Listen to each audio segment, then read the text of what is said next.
The Chevron Richmond Refinery lies approximately 10 miles northeast of San Francisco in California's Contra Costa County.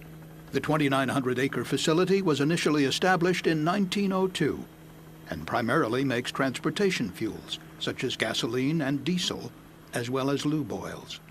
The refinery can process up to 250,000 barrels of crude oil per day. The first step of the refining process takes place in the crude unit, where crude oil is cleaned and heated before entering the distillation tower. Inside the tower, the crude oil is boiled. The vapor then condenses into various liquid hydrocarbon fractions, or streams, including jet fuel, diesel, and gas oil. The different streams exit the distillation tower through separate pipes or side cuts that lead to other sections of the refinery. On August 6, 2012, the crude unit was operating normally. Around 3:50 that afternoon, an operator was performing a routine check when he noticed a small puddle on the ground near the distillation tower. The liquid appeared to be dripping from an 8-inch insulated pipe 14 feet overhead. The leaking pipe was a section of the tower's number 4 side cut line, which operated at a temperature of 640 degrees Fahrenheit and contained light gas oil, a combustible liquid similar to diesel fuel. Chevron inspectors knew that over the years, the walls of the number 4 side cut had thinned due to corrosion, but they did not realize how close this particular segment was to failure. There was no shutoff valve between the pipe and the distillation tower, and no way to isolate the leak. The head operator was called to the scene. Although he believed the situation was serious, he did not believe the small leak warranted immediately shutting down the unit and stopping production. Following Chevron's standard practice for responding to hazardous leaks, refinery firefighters were sent to the scene. A number of managers, engineers, and technicians gathered there informally to assess the problem. The group discussed a recommendation from an operator to shut down the unit, but they decided to first try to pinpoint the leak by removing insulation from the pipe while the crude unit was still running.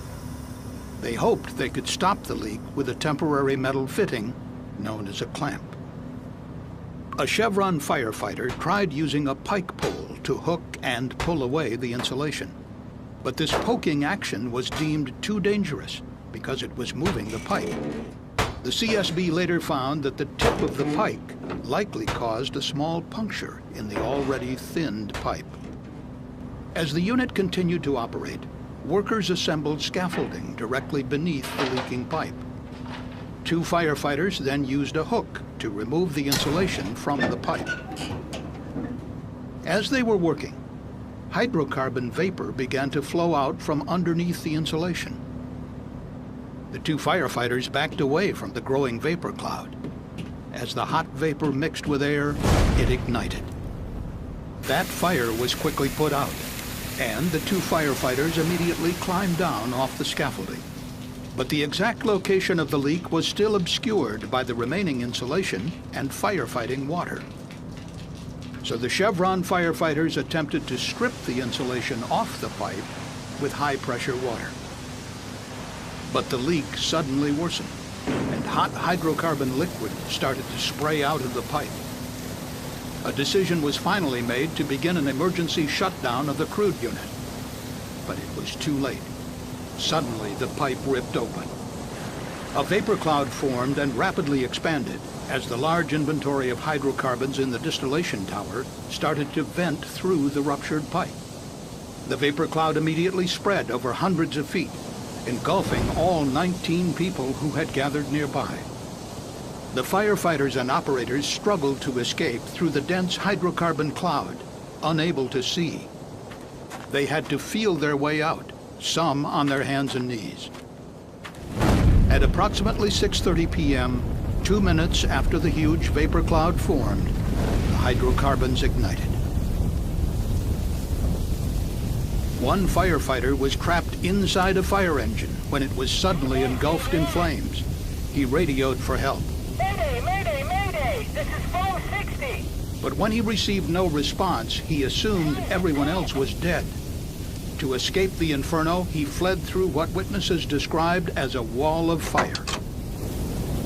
Fortunately, all the workers would eventually flee to safety, and there were no fatalities. The towering white vapor cloud could be seen as far away as San Francisco on the unusually clear August day. After the ignition, a dense plume of black smoke formed and drifted away from the refinery. The fire continued burning for hours.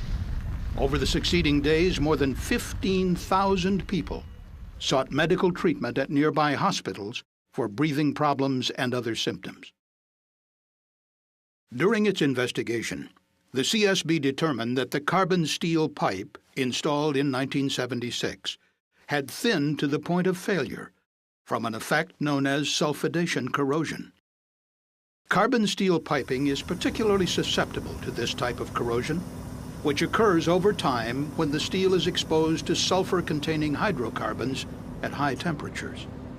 Steel piping that happens to be low in the element silicon corrodes especially quickly. The CSB learned that sulfidation corrosion had caused a major failure at Chevron's refinery in Salt Lake City, Utah, in 2002. Chevron then performed an enhanced inspection of the No. 4 side-cut pipe at the Richmond Refinery.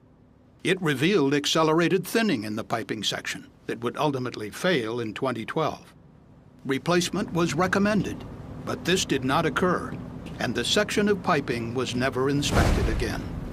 In 2009, Chevron experts recommended that every segment of high-risk carbon steel piping be inspected for corrosion.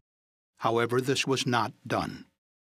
During a maintenance turnaround of the crude unit in 2011, Chevron inspectors examined some, but not all, locations along the No. 4 side cut and found significant thinning. Some sections were replaced, but managers decided that the line was thick enough to stay in service and that an overall replacement could wait up to 5 more years. According to CSB investigators, a key lesson is that each and every segment of the piping should have been inspected. Most importantly, the pipe should have been replaced much earlier with an inherently safer corrosion-resistant alloy. The CSB also concluded that had the crude unit been shut down when the leak was first noticed, the massive fire likely would not have occurred. The 19 workers would never have been endangered, and the community would have been protected. For more information on the CSB Chevron investigation, please visit csb.gov. Ground monitor, we're going to supply from this hydrant. We got to supply that ground monitor with our 5-inch. Oh, okay. I see it. All right, so you may want to add back in. We're going to back in. Go ahead, we'll jump out. All right.